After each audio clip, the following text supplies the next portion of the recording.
जय महाकाल मित्रमैत्रिणींनो, आज आपण बघत आहोत महाकालेश्वर मंदिर. श्री महाकालेश्वर ज्योतिर्लिंग मंदिर हे 12 ज्योतिर्लिंगामधून एक आहे. महाकालेश्वर मंदिर हे मध्य प्रदेशमध्ये उज्जैन या ठिकाणी आहे. शिवभक्तांसाठी हे मंदिर अतिशय प्रसिद्ध आहे. महाकालेश्वर मंदिर हे मंदिरमध्ये सकाळी सकाळी होणाऱ्या भस्म आरतीसाठी प्रसिद्ध आहे. मंदिरातील वातावरण हे मन प्रसन्न करून टाकणार आहे.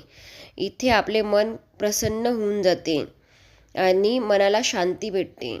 भारतातील महाकालेश्वर मंदिर हे हिंदू धर्मासाठी एक धार्मिक स्थळ आहे. मंदिरमधले शिवलिंग हे स्वयंभू शिवलिंग आहे. स्वयंभू शिवलिंग असून भगवान शिवाचे दक्षिणमुखी स्वरूप आहे. महाकालेश्वर मंदिराची वास्तुकला ही अत्यंत सुंदर, मनमोहक आणि भव्य आहे. तुम्ही व्हिडिओमध्ये बघतच आहे किती सुंदर मनमोहक वास्तुकला आहे. शिप्रा ही पवित्र नदी मंदिर परिसराजवळून वाहते. शिप्रा नदीमध्ये शिवभक्त स्नानाचा आनंद लुटतात. समुद्र मंथनाच्या कथेनुसार देव आणि दानव यांनी अमृत मिळवण्यासाठी समुद्र मंथन केले. या मंथनातून अनेक अद्भुत वस्तू उत्पन्न झाल्या. त्यातलाच एक होता अमृत कलश.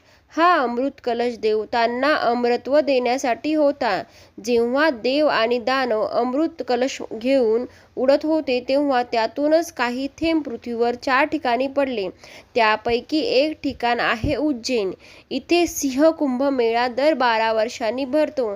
हा मेळा अमृताच्या त्या थेंबाच्या स्मरणार्थ भरतो. उज्जैनचा एकच राजा आहे, ते म्हणजेच महाकालेश्वर बाबा. मुक्तीच्या मार्गावर घेऊन जाणाऱ्या महाकाल बाबाच्या अनेक आरत्या केल्या जातात. सूर्योदयाच्या अगोदर भस्म आरतीनं दिवसाची सुरुवात होते. भस्म आरतीच्या सोबतच महाकाल बाबाला पंचामृतांनी स्नान घातले जाते. त्यानंतर महाकाल बाबाला पाण्याने अभिषेक केला जातो. अनेक विधिविधानासोबत महाकाल बाबांचा शृंगार केला जातो आणि भस्म लावले जाते. नंतर दुधक आरती होते.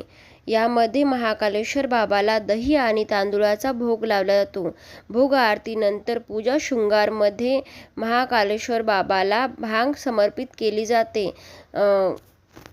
आरती केली जाते. संध्याभोग आरतीमध्ये महाकाल बाबाला वंदन केले जाते. तसेच उज्जैनमध्ये देवी सतीचे 2 शक्तिपीठ आहे. एक हरिसिद्धी आणि दुसरे अवंतिका. हे दोन्ही शक्तिपीठ उंचावर आहे. देवी सती ही राजा दक्षची पुत्री होती आणि देवी पार्वतीचा अवतार होती. देवी सतीने स्वतःला स्वयं अग्नीने प्रज्वलित करून प्राण त्यागले. भगवान विष्णूंनी देवी सतीच्या शरीराचे सुदर्शन चक्राने भाग केले. ते भाग पृथ्वीवर जिथे जिथे पडले तिथे तिथे शक्तिपीठ तयार झाले आहेत. शिवभक्तांना व्हिडिओ आवडला असेल तर व्हिडिओला लाईक, शेअर, सबस्क्राईब नक्की करा आणि चॅनलला सपोर्ट करा.